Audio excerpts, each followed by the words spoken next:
Então vamos lá, esse é o Giro da Bolsa, um programa semanal com as principais notícias do mercado financeiro na semana. E hoje, literalmente, baguncinha. Pra você ter noção, tem uma pequena plateia aqui. A gente tá em torno, dá um oi aí, só pra todo mundo ao mesmo tempo.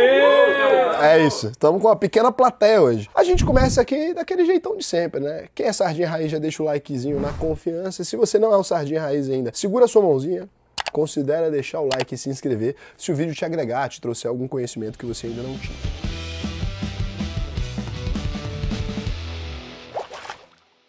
A gente vai começar aqui com um resumo da semana. A gente teve uma semana tensa aí, com dois bancos regionais americanos indo à falência, vulgo quebrando, e o Banco Europeu, o Credit Suisse, já estava na corda bamba, e agora ele tá na corda bamba e cortaram quase tudo, deixaram só aquele fiozinho ali pra ele. E um monte de gente mão de alface perdendo o cabelo, e é engraçado que o cara que escreveu essa... Porra, Ricardo... A gente aqui ainda é meio cabeludo ainda, por pouco tempo, né? Porque dizem que cada ano de bolsa equivale a 30 anos da vida normal. Nessa semana a gente teve aí alguns resultados trimestrais das empresas da bolsa e vamos mostrar os detalhes dos balanços da Taesa, Eletrobras, Fleury, Vivara, Wiz e M. Dias Branco e muito mais. Lembrando que dessas aqui que o Ricardo colocou no destaque, na carteira do canal temos Fleury, Vivara, Wiz, M. Dias Branco. Então a gente só não tem duas empresas aqui que a gente vai citar no destaque dessa semana. Lembrando que desde segunda-feira também a bolsa voltou a fechar às 5 da tarde e não mais às 6. Os traders aí ganharam, portanto, 1 hora do dia para parar de perder dinheiro. Com isso eles já vão conseguir pagar a conta do mês sem a necessidade de fazer alavancagem no cartão de crédito. Os Estados Unidos entraram no horário de verão no domingo passado e a diferença para o horário de Brasília caiu para 1 hora. Como a gente é pau mandado, a gente simplesmente abaixa 1 hora sem motivo nenhum. Mas antes de falar das ações brasileiras, não é por isso, gente, é porque realmente tem muito investidor internacional para fazer sentido ali. É um pouco de pau mandadice também. A gente vai fazer o giro da bolsa pelas notícias que sacudiram o mercado financeiro aí no mundo todo nessa semana. A semana já começou o quê? Mal. Pé esquerdo, com as notícias do governo americano intervindo e fechando dois grandes bancos regionais que entraram em default. Silicon Valley e o Signature Bank, né, entraram aí em default. O Ricardo, ele tem um apreço pela pronúncia correta das palavras, aí pra ver ele ter ojeriza. Enquanto eu falo, em vez de falar Silicon Valley, né, ou Signature Bank, eu falei aqui Silicon Valley. E aí o Ricardo, ele dá uma tremulação, porque ele é especialista em Duolingo, ficou aqui, sentiu um arrepio na espinha. Então foram os dois piores eventos pro setor bancário desde a crise do... Subprime. Ah, que é isso? Que é isso? Vai chamar de subprime? Subprime dói, né? Então, foram os dois piores eventos para o setor bancário desde a crise do subprime de 2008. Isso fez as ações de vários bancos aí caírem com o medo dos investidores de um efeito dominó. O que acontece é que quando bancos necessariamente eles entram em default, não é a mesma coisa que uma empresa qualquer entrar em default. Os bancos eles trabalham ali com credores específicos, então eles têm clientes ali que pegam empréstimos deles. Se esses clientes não conseguem pagar ou não conseguem financiar-se a si mesmo porque estão sem um acesso a crédito, eles deixam de pagar os próprios fornecedores. Isso pode criar um efeito em cadeia. Eu cheguei a explicar isso no vídeo em que eu falei do Nubank. Fiz isso com mais detalhamento, que eu recomendo que vocês assistam, inclusive. O governo americano, então, reagiu rápido e disse que ninguém vai perder dinheiro, o dinheiro depositado nos bancos, né, para dar aquela acalmada. Com a garantia até maior que os 250 mil dólares do fundo garantidor deles, que é o FDIC, né, o Federal Deposit Insurance Corporation. Então, depois aí, 11 dos maiores bancos americanos se uniram para salvar outro banco regional que estava na Berlinda. Isso não é por amor, é pela mesma razão que a gente tem o FGC no Brasil. O que acontece é que os bancos operam necessariamente alavancados, uma coisa que eu já expliquei nos outros vídeos anteriores. E se a gente perde a confiança no sistema bancário, as outras pessoas podem começar a decidir sacar o dinheiro delas no banco. Então você está vendo bancos quebrando, você começa a sacar dinheiro em banco. Para interromper esse fluxo de geração loucura ali, o que acontece é que os bancos maiores, eles salvam o banco menor para tentar evitar que os clientes deles comecem a ter medo de banco, porque o medo de banco é generalizado, é a mesma coisa que falar, olha, a empresa que fabricava cerveja deu um veneno ali. Não, coronavírus, melhor referência. Teve o coronavírus, a cerveja Corona vendeu menos. Não tem nada a ver com coronavírus, é uma cerveja que tem o nome Corona. Mas como por associação as pessoas vão associando o risco ao corona, de alguma maneira, as pessoas começaram a não comprar mais a cerveja. Então é interessante para esses bancos evitarem isso sob o risco de promover uma falência generalizada ou a quebradeira de um país. E a gente poderia ver a repetição aí de um subprime, né? Então é uma loucura. Juntos eles injetaram aí 30 bilhões de dólares no First Republic Bank de São Francisco, na Califórnia. O que aconteceu muito foi que eles tiraram o dinheiro desse banco pequeno para colocar exatamente nos Sim, bancões, né? para tentar dar uma salvada. Quase Esse é o ponto. de devolver o dinheiro, né? Doideira. Aí na quarta-feira veio a segunda paulada para o setor bancário. Normalmente é onde acontecem os maiores dos problemas. O europeu Credit Suisse, que já tinha capengado há vários meses, disse que encontrou falhas relacionadas ao controle interno de relatórios financeiros dos últimos 2 anos. Isso fez as ações do banco despencarem 30% da noite para o dia e as bolsas europeias caírem até 4%. Em apenas um ano, as ações do Credit Suisse já derreteram mais de 75% na Bolsa de Nova York. Então, o Credit Suisse fechou aí com queda de 17,62% a $2,01, mais conhecida aí como um pacote de camisinha na farmácia, R$10. E, inclusive, pode economizar muito dinheiro para você. O leite não, pelo contrário, custa R$61. Então, nos últimos meses aí, o Credit Suisse se envolveu em vários escândalos e teve um prejuízo de quase $8 bilhões em 2022. O Banco Árabe, que estava acostumado a injetar dinheiro aí no Credit, só em novembro tinha colocado $4 bilhões, diz que não vai mais fazer nenhum esforço para salvar o banco. É aquele tipo de comunicado complicado, né? Eu não vou fazer mais nada, não. E se a gente não fizer nada? A grande questão é se a queda do Credit Suisse pode representar um risco sistêmico. Por isso, as ações de todos os principais bancos americanos caíram na semana entre 3% e 6%. Daqui a pouco a gente vai detalhar aí como cada banco reagiu. As falhas no controle interno foram reveladas aí pelo presidente do Credit Suisse, o Axel Lehmann. A mistura de Axel Bob Road do Billions com Jorge Paulo Lehmann. 2 pessoas envolvidas aí em conflitos saudáveis e sempre pessoas que respeitam todas as legislações do país vigente e que nunca se envolveram em nenhum tipo de conduta estranha, né? Lehmann já é um nome ruim, né? Lehmann é um nome bom, que é isso, Lehmann? Lehmann Brothers, grande instituição financeira, sem nenhum maior problema, Ricardo. Não tem advogado aqui desse nível não, Ricardo. Se te lembra qualquer coisa, na verdade é uma mera coincidência. Então é isso, a gente não quis dizer nada, é só coincidência. E em meio a toda essa baguncinha, a gente teve a divulgação aí de alguns indicadores importantes na semana. Nos Estados Unidos, a inflação ao consumidor veio em linha com o esperado e a inflação do produtor ficou abaixo das estimativas, o que reduz a chance de uma alta expressiva nos juros da reunião da semana que vem. Então, na Europa, o BCE, o Banco Central Europeu, subiu os juros em 0,5 ponto percentual, o que fez a taxa de depósito chegar a 3% ao ano. A inflação na zona do euro teve uma leve queda, de 8,6% para 8,5% no ano contra ano. Já o Caju ficou feliz, porque nesse momento ele está em Roma, né, e despreocupado com relação a todos esses efeitos. A gente podia colocar uma foto do Caju vivendo Roma. Ele estava hoje falando 1,50 € o vinho, ele estava tranquilo. E aqui no Brasil, a gente continua com a expectativa quanto à nova âncora fiscal do governo, que deve sair até o fim do mês. Em uma pesquisa feita pela Quaest, com operadores do mercado financeiro, mostrou que 94% dos entrevistados não confiam no presidente Lula. Meu Deus, 94%? Você tem certeza desse dado? A Quaest fez essa pesquisa onde? Na Faria Lima? Pegou a maioria dos gestores de fundos de investimento e dos economistas. É bonito. Me assustam os outros. Me assusta os 6% no mercado financeiro e 98% mais sentido. Desaprova a política econômica do atual governo. Os outros 2% não responderam a pesquisa. Brincadeira, não. Não sabe ou não quiser opinar. Não sabe ou não quiser opinar. Na contramão, 68% do mercado diz que confia no presidente do Banco Central, o Roberto Campos Neto, que não tem nada a ver com o governo. Também, né, isso é a mesma coisa que você perguntar dentro da faculdade de ciências soviéticas, digo, sociologia, no ciências sociais, né, em qualquer universidade federal, se eles confiam no Bolsonaro, né? 98% dos entrevistados desaprovam a política do governo e os outros 2% não estavam lá. Mais ou menos perguntar pro macaco se ele gosta de banana, né? Aí é mais complicado, porque aqui é o contrário disso.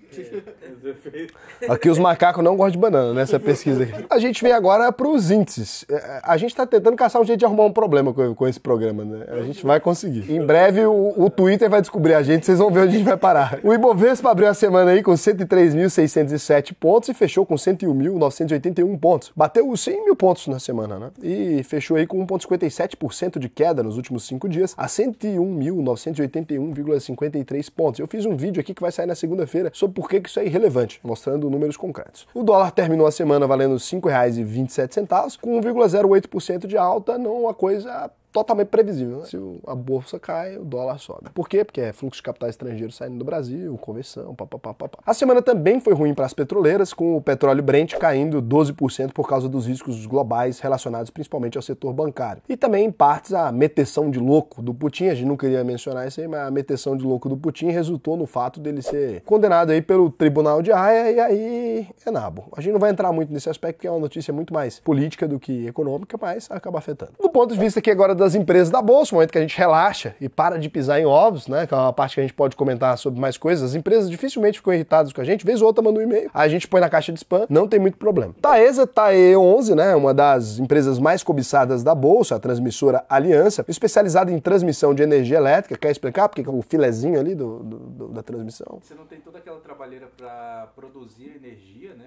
E você não tem a dificuldade de vender e ter que cobrar e ter que arrumar poste e tudo isso. Você só pega energia lá da geração e entrega aqui para o distribuidor. Tem um amigo meu que ele tem uma comparação um pouco ética com isso, inclusive tá no YouTube. Então não foi eu que inventei a comparação um pouco ética, mas ele diz que é a mesma coisa que ser amante. Você não tem problema com gasto, não tem problema com nada, mas usufrui ele. Então é basicamente o que a transmissão faz. A analogia realista, entretanto, é não recomendada de se fazer. Não foi eu que fiz. Inclusive, se der problema, eu posto o link do vídeo dele aqui para evitar o problema. Joga a culpa nos outros. Tem muito a ver mesmo que os custos sempre estão atrelados à inflação. Exato, tá sempre atrelado à inflação. Então, especializada então na transmissão de energia elétrica, que não é nem a parte de geração ali, nem a de distribuição. As duas podem dar problema. A distribuição é onde você recebe o dinheiro e tem mais consumidores, mais clientes, tem que ter um suporte técnico melhor. E a geração de energia é onde você realmente tem que fazer energias, né? Nas PCHs ali. Nas PCHs não, né? Só nas hidrelétricas mesmo. Nas PCHs são as pequenas centrais hidrelétricas. Nesse caso, você gera energia. E aí, se não chove, dá problema. Só que agora transmitir é basicamente você ter uns fios de energia onde vai passando energia e mandando pros outros. É basicamente isso. Você só tem que cruzar o país inteiro passando cabo. Coisa tranquila. Eu faço aí no final de semana. 14 mil quilômetros de cabo. Coisa tranquila. Como eu disse, tranquilo. Com quase 14 mil quilômetros de linhas instaladas, né? Por Jeová, porque transmissão é tranquilo. 101 subestações trouxe um resultado trimestral aí mais fraco que o esperado. Receita líquida caiu 29% na base anual, a 509 milhões de reais. Os custos e despesas aumentaram 72%, de 168 para 290 milhões de reais. O EBITDA regulatório caiu 60% e ficou em 219 milhões de reais. Já a margem EBITDA despencou 33 pontos percentuais, de 76 para 43%. Como resultado, a Taesa reportou lucro líquido de 23 milhões de reais, 94% abaixo dos 423 milhões do quarto trimestre de 2021. A empresa disse que o resultado foi afetado aí negativamente pela queda da inflação entre 2021 e 2022 e pelos custos de implementação de 6 novos projetos de transmissão de energia elétrica. Sempre que a inflação está muito alta, é muito bom para as elétricas, né? Depende do contrato. Tem elétricas que se beneficia e tem elétrica que se prejudica, porque dependendo do contrato pode ser travado ignorando IPCA, por exemplo. Pode ser travado completamente ignorando e pode ter colocado um valor ali que às vezes não compensa o aumento de custo que ela tem, né? Então vai depender. A Taesa então fechou o ano com 1,5 bilhão em caixa e dívida líquida de 9,1 bilhões de reais. A dívida líquida da Taesa compra minha vida 200 vezes. Então, com isso, a alavancagem, dívida líquida pelo EBITDA, caiu de 4,2 vezes para 3,7 vezes. Mesmo tendo lucrado 34% a menos no ano passado, a empresa distribuiu 1,7 bilhão de dividendos. Aí tá fazendo certinho. O que dá 14% de dividend yield no fim de 2022. O que soa mais ou menos como tocar violino com o Titanic afundando. Mas é menos problemático que isso, porque as receitas são mais previsíveis. Tô só zoando. Daqui a pouco a gente mostra o valor dos dividendos que foram aprovados, né? E aí, com a queda, então, notícia aí trágica, com queda de 1,83%, Taesa SA fechando a R$ 35,48. Já Eletrobras, Elet 6, né, a maior empresa de energia elétrica da América Latina, privatizada em junho do ano passado, apresentou um resultado ruim no quarto trimestre de 2022, para surpresa de ninguém. Receita operacional líquida caiu 14% na comparação ano contra ano, de 10,5 para 9 bilhões. Os custos e as despesas operacionais tiveram uma redução aí de 5% para 6,1 bilhões. O EBITDA caiu de 2 bilhões para 1,4 bilhão e a margem EBITDA recuou aí 3,7 pontos, ficando em 16%.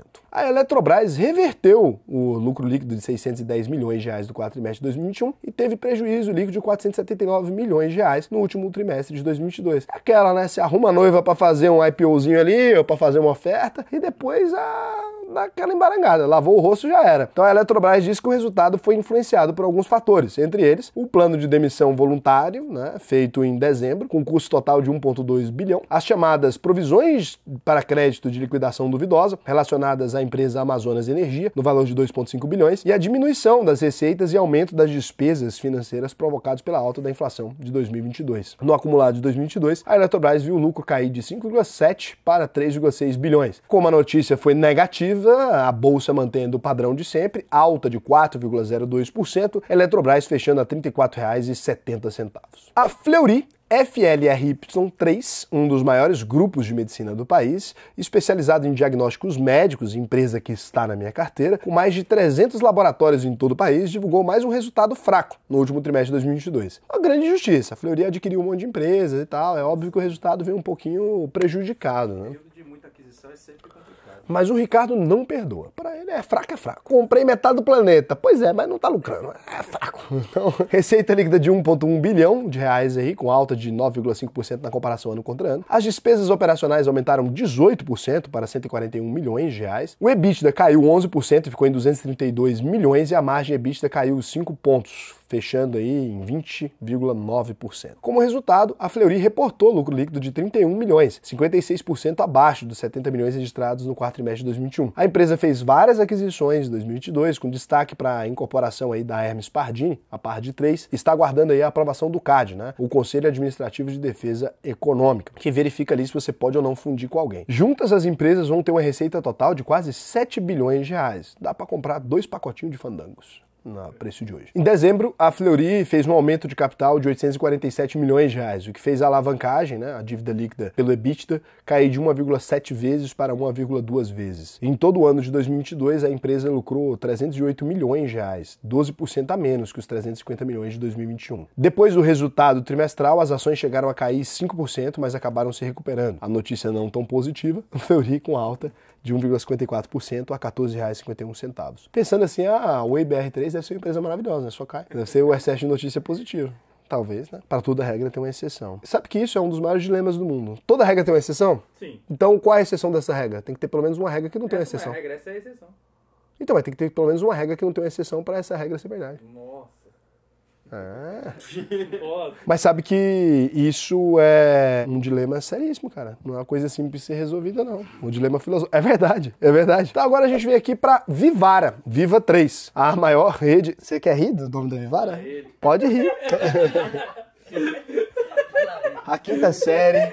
Juntou 2 homens ou mais numa sala, você tem um problema. Oh, meu Deus, vamos rir do nome da Vivara. Mas será por que botaram isso no nome de uma joalheria? Também é brincadeira, né? Então, a Vivara, né? Viva 3, aí o ticker também é sugestivo, a maior rede de joalherias do Brasil, com mais de 300 lojas e referência no mercado de luxo, trouxe mais um resultado sólido no trimestre. Receita líquida de 644 milhões de reais, 17% acima dos 549 milhões do quarto trimestre de 2021. As despesas totais subiram 12%, chegaram a 248 milhões de reais. O EBITDA ajustado foi de 178 milhões de reais, alta de 31%, e a margem EBITDA de 27,6%, com ganho de 2,9 pontos percentuais na base anual. Com isso, a Vivara reportou um lucro líquido recorrente de 157 milhões de reais, alta de 17% no ano contra ano. A empresa teve um faturamento bruto recorde para um trimestre, 820 milhões de reais. Como destaque aí, né, a gente vai para o crescimento das lojas da rede Life, que atingiram quase 38% de participação na holding. Os produtos Life são aqueles produtos mais baratinhos. É vender miçanga por preço de joalheria e produzir lucros abusivos, algo que a gente aprova, inclusive compram, né? E você pode comprar também para sua namorada ou esposa, ou se você é a própria namorada ou esposa, você pode comprar para si mesma, ou para o seu namorado que às vezes usa roupas de gosto duvidoso. No trimestre foram inaugurados 23 pontos de venda, totalizando 243 lojas Vivara, 72 Life e 21 quiosques, que é uma loja que não é nem Vivara, nem nada. Parece um negócio do McDonald's, um quiosque que vende loja com um tabuleiro de vidro. Eu já vi. No acumulado do ano, a empresa lucrou 360 milhões de reais, 25% a mais que 2021. Notícia positiva e raramente a bolsa cumpre o objetivo dela, 1,90% de alta a R$ 22,50. Agora a gente vem falar de WIS Soluções, que é uma empresa que não tem a menor ideia de para onde vai nem para onde veio, né? WIS C3, empresa que tá na minha carteira, inclusive. Na minha também.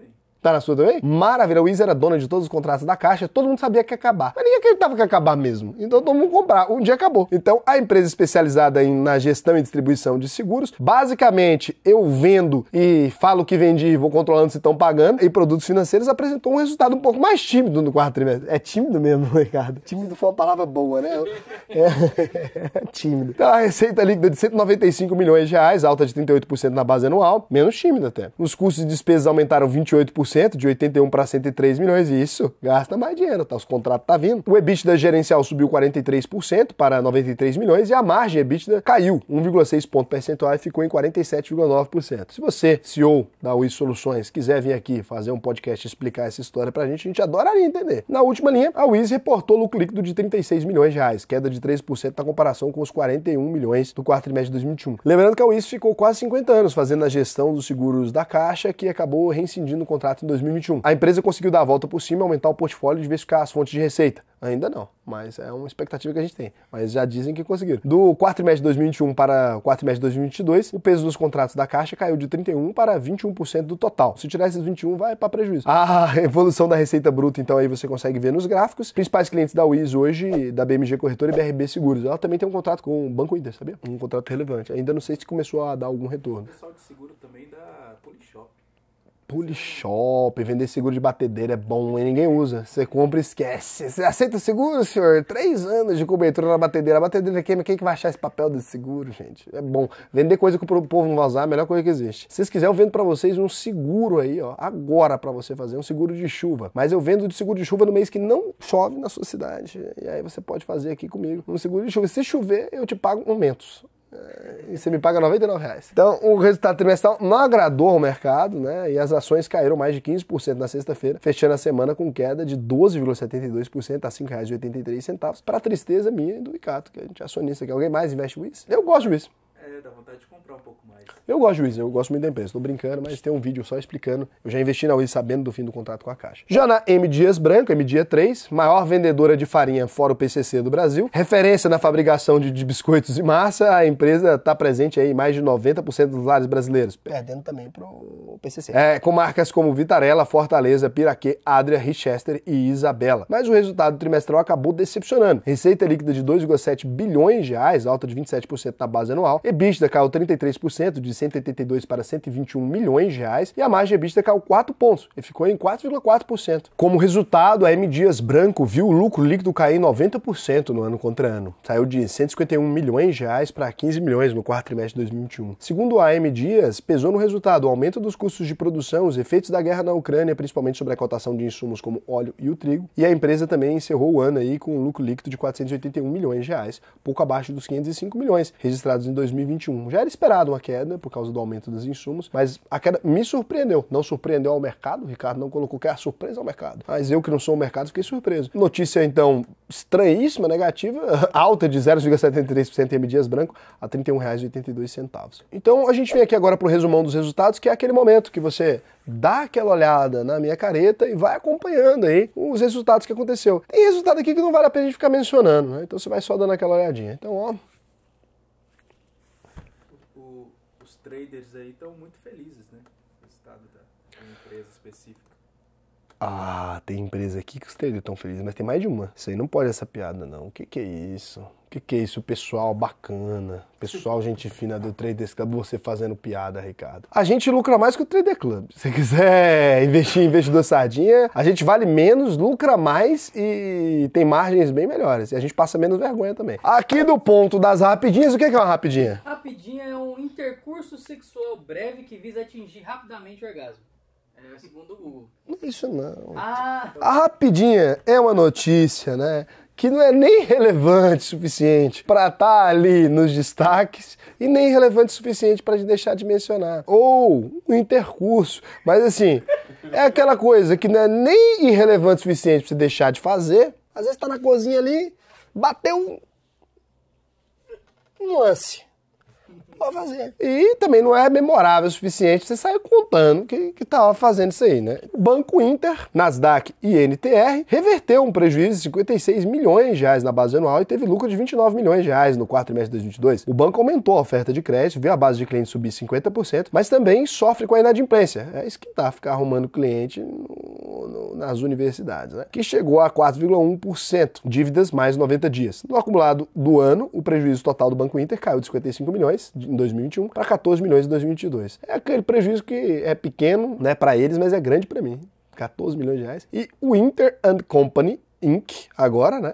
INC, que é as empresinhas americanas, 16,39% de queda, a $1,53. Tá valendo nada. Dá pra comprar um Gummy Bear. A Mali Metal Leve 3, lucrou 123 milhões no quarto trimestre de 2022, com queda de 6% na comparação ano contra ano. Em todo o ano de 2022, a empresa lucrou 565 milhões de reais, praticamente o mesmo valor apurado em 2021. Com isso aí, 11,83% de queda na Mali Metal Leve, a R$ 28,25. Inclusive, recomendo pra você, toda vez que eu leio o nome da Mali Metal Leve, algum de vocês já leu a Revolta de Atlas? Eu não. Um dos personagens principais da Revolta de Atlas, ele tem uma empresa de metal, de um metal leve, o Metal Riarden. É muito interessante, vale a pena ler a Revolta de Atlas. Sabe que é um dos livros mais importantes dos Estados Unidos inteiro, né? Só é menos relevante do que a Bíblia. É sério, é um livro interessantíssimo, vale a pena você ler. Ó, a gente teve um problema aqui, tem que fazer um pequeno corte nessa edição. Porque na hora de divulgar a Revolta de Atlas, a gente teve uma pequena emoção. É que a gente tem um viés liberal nesse canal, a gente deixou esse viés se exacerbar além do que deveria. Então o Ricardo disse que não era aconselhável falar isso. Dado que o Ricardo... eu não vou explicar quem é o Ricardo, pra ter falado isso. E ele achou que o que eu falei foi forte. Então a gente vai falar aqui que ler a Revolta de Atlas vai fazer você ficar menos afeito a ideais tipicamente considerados de esquerda. Tudo bem, Ricardo, agora? Agora ficou bom. Então, tipicamente considerado de esquerda. Mesmo eu, filho de comunistas, inclusive, autodeclarados comunistas, ninguém declarou eles não. Eles se autodeclararam achando que a piada estava de bom tom e que era uma piada risível. Mas o Ricardo achou que não, que você tem aí que ter um pouco mais de neutralidade nesses assuntos. Apesar de eu acreditar que neutro é detergente. Então, a gente pode utilizar isso aí. Não tem problema nenhum você ter um viés, Ricardo, desde que você deixe o seu viés claro. Ninguém se ofende com viés claro, as pessoas se ofendem de ser manipuladas. Então, não seja manipulado. Assistam pessoas que digam exatamente de que lado que elas estão ali para que você possa escolher se você quer compartilhar daquele viés ou não, né? Eu falo aqui sempre que estou tentando, na tentativa de converter o seu cérebro e fazer você ser cada vez mais liberal aos poucos. Eu vou contando a piada, quando você vê você tá rindo, já foi. É assim que funciona. Então a Natura... Eu uso muito isso aí. Isso foi pesado. Eu achei. A Natura NTCO3 reverteu o lucro de 695 milhões no quarto trimestre de 2021 e amargou um prejuízo líquido de 890 milhões de reais no último trimestre do ano passado. Com isso, o prejuízo total em 2022 chegou a 2,8 bilhões. No ano anterior, a empresa tinha lucrado 1 bilhão de reais. As ações chegaram a cair 20% depois do resultado, com 5,34% de queda, então, a R$ 13,66. A Natura é boa, né? Mas a Boticário está abrindo mais unidades. A Justiça do Rio de Janeiro aceitou, na quinta-feira, o segundo pedido de recuperação judicial da Oi, o BR3. Agora, mais uma vez, os credores entram na fila de negociação para tentar receber os valores devidos pela empresa. Ao todo, a Oi deve mais de 30 bilhões de reais por causa do processo de recuperação judicial. A divulgação do resultado trimestral foi adiada para o dia 26 de abril, né? 10,07% de queda nas ações de Oi BR3 a R$ 1,25, para surpresa de ninguém também, o povo já está acostumado, né? Isso aqui é igual quando você compra ingresso open bar barato e você vai tentar entrar na fila. Você já sabe que não vai receber. A Justiça do Rio também determinou a quebra do sigilo do processo de recuperação judicial da Americanas, a MER3. A empresa também vai ter que liberar para o público informações referentes aos financiamentos e explicar a propaganda da promoção do Kit Kat. Brincando que a empresa está buscando aí, incluindo os 2 bilhões com aporte de 1 bilhão dos acionistas de referência. Lehman, Teles e Sucupira. Não tem a coisa do Kit Kat, gente. É só explicar mesmo o dinheiro e toda a questão ali. B2W Digital com 0,95% de queda a R$ 1,04 e Kit Kat nas ações da Nestlé com... Mas só por esse motivo ela não pode quebrar, né? Tanto de Kit Kat que o povo saiu comprando ali na Americanas. Promoção, 16 Kit Kat, R$3. Da onde estava vindo? Da falha na habilidade de computar os preços. E ainda tinha gente que tentava competir com a Americanas em preço, né? A Americanas estava comprando de graça, não estava colocando, lançando ali, estava fácil. O CARF, Conselho Administrativo de Recursos Fiscais, coisa séria, bateu o martelo e confirmou o débito de 18 bilhões da Petrobras, PTR4, referente aos tributos de CID, PIS e COFINS, e incidente sobre o fretamento de embarcações. Os débitos passaram a ser definitivos aí, a Petrobras disse que vai recorrer à justiça para tentar reverter a decisão administrativa. 3,57% de queda a R$ 23,51. 18 bilhões dói, né? É um pouco interessante quando a empresa é estatal. O Estado é dono de 50% da Petrobras. Se ela tiver que pagar um débito de 18 bilhões, o Estado paga metade, né? E aí ele recebe de volta. Pagar para si mesmo. Interessante. É tipo a Receita Federal tentando receber dinheiro das universidades federais, já viu? Isso é muito lindo. A Receita Federal falando que as universidades estão devendo um imposto X ali dentro do processo administrativo. Aí a Receita Federal cobrando dela mesma. Então fica meio sem sentido. Então pro governo uma notícia normal, pra gente uma notícia pros investidores de Petrobras que não são o governo, uma notícia um pouco complicada. Lembrando que teve essa queda do petróleo Brent muito acentuada, né? 12% na semana. Pois é, tá complicado. Então a Petrobras está com várias notícias aí se acumulando, né? E o Açaí 3 confirmou que o grupo controlador, o Cassino, da França, vendeu mais um pedaço da empresa. Dessa vez foram liquidados 254 milhões de ações a R$16 cada, pelo total de 4 bilhões de reais. Desde o fim do ano passado, o grupo reduziu a participação da empresa de 30% para os atuais 11%. Então, com isso, a Sendas Distribuidora SA, Açaí, fechou com 5,13% de queda a R$ 15,92. Não aguentaram não, né? O descontrole cambial é complicado, você está acostumado com o euro, é outro jeito. Mas é bom acostumando, porque a inflação tá pegando aí também. Já vocês estão vivendo a experiência. Deve ser bom ser um investidor de uma empresa que o dono tá vendendo as ações. Se eu fosse o pessoal, ficava feliz, porque uma empresa estrangeira operando varejo no Brasil, meu amigo, se eu sou investidor de Açaí, eu tava comemorando. Pelo menos pra alguém que entende do riscado, porque francês entender de inflação, porra, né? É complicado. Nada contra você que é francês. Mas assim, vocês têm dificuldade até de controlar o país. Imagina o negócio. Então, dividendo aqui o calendário, pra gente já ofendeu os franceses, mas não tem problema nenhum. Eles já tentaram colonizar a gente. Uma questão justiça social. Tranquilo. Dívida histórica, um comentário ofensivo em troca de tudo que vocês levaram daqui, acho que tá empatado. A gente vem aqui pro calendário de dividendos. Enquanto eu faço careta, você pode conferir no pagamento. Agora os esquerdistas ficaram felizes, Ricardo. Você estava falando daquela hora deles, agora falou de dívida histórica, menção à França, questão colonizador. Compensou. Uma coisa pela outra. É isso, querido. Daqui a pouco vão falar que a gente é isentão já. A gente vai poder ser neutro, igual sabão. Do lado internacional aqui, que como a gente agora tem que equilibrar de novo, né? Que é mais notícias do mercado americano, porque o resto meio que foda-se. A gente vem aqui pro cenário internacional. O grande destaque da semana foram os bancos americanos. Como sempre. Depois da queda aí do Silicon Valley, né, e do Signature Bank, né, e das falhas internas que afundaram o Credit Suisse, na segunda-feira, um grupo de acionistas do Silicon Valley acusou o banco e os executivos de fraude. Vá!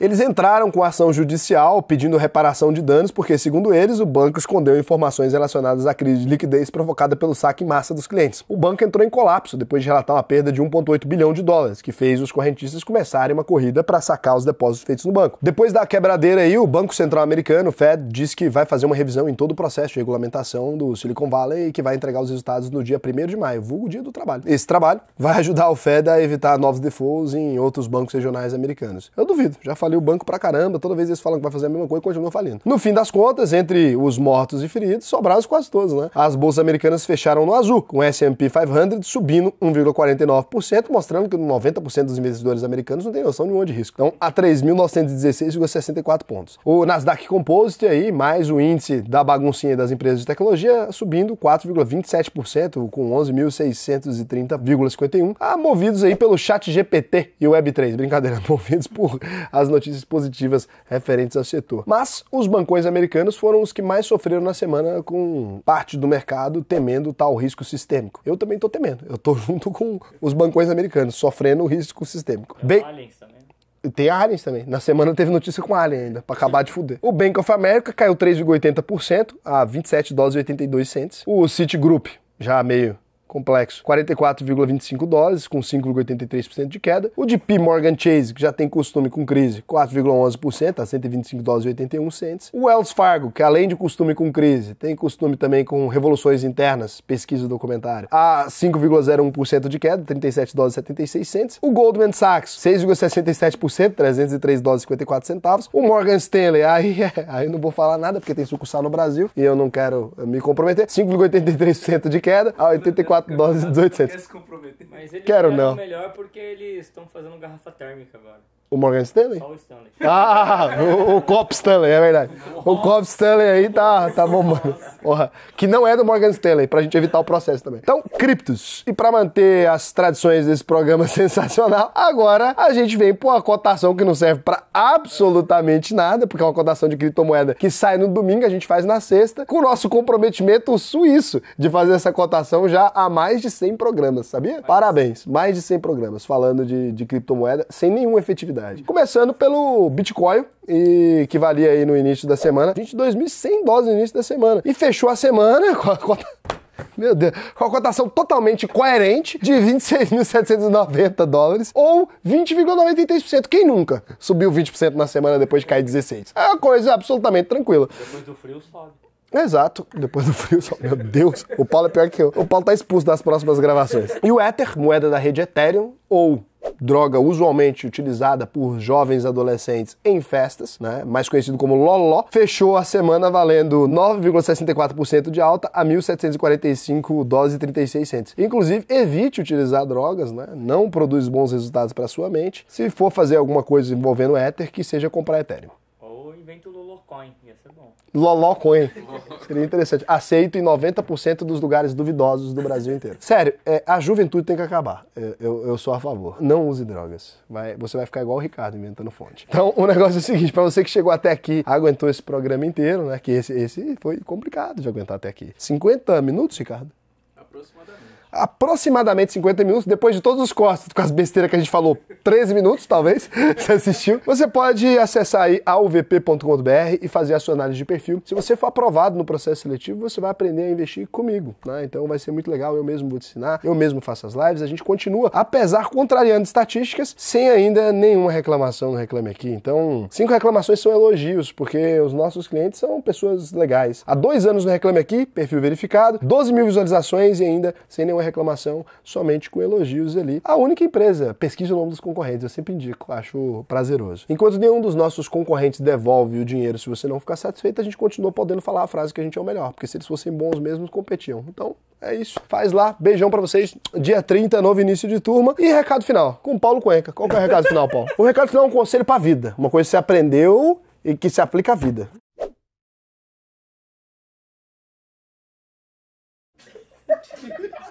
Não sei se pode. Então a gente vai fazer o recado final com o Paulo Cuenca, take 48, porque todos os outros 47 conselhos anteriores não deu bom. Sempre que você for para outro país, ingira mel, porque daí você fica com menos alergias. Olha só, se você vai para outro país, você pode começar comprando mel. Dito isso, uma pessoa que foi para muitos países. Tem até um canal. Você tinha até um canal no YouTube disso, né? Acabei comendo muito mel e fiquei sem alergia. Ele ficou sem alergias, então tá sem alergia até hoje. Então fica aí esse conselho para você.